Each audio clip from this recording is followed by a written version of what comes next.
Flights of Fancy is a season of events and exhibitions, but at the heart of it is the first ever retrospective of the life and work of a painter, Louis-Denis Armand, who worked at the Sèvres porcelain manufactory for pretty much the entirety of his working life.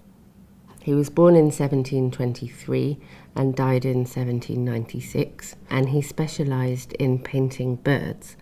Rather exceptionally, his identity remained hidden for most of the 19th and 20th century, but at the end of the 20th century, a suite of drawings was rediscovered in an auction in Paris, which allowed Bernard Dragesco to make the link between the drawings and the painting on the porcelain and give Armand his identity back. We know from the drawings that Armand drew birds from life. As you can see, there are some very realistic parrots, though they have rather comical facial expressions, and that he also drew fantasy birds.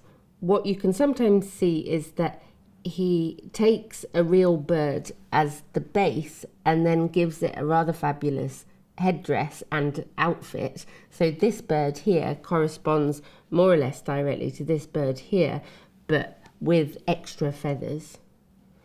Even though his identity has only recently been rediscovered, his work was collected, and at Waddesdon we have at least 10 vases that are painted by him. But he also painted the larger elements of our spectacular Razumovsky dessert service, which is currently on display on the dining room table.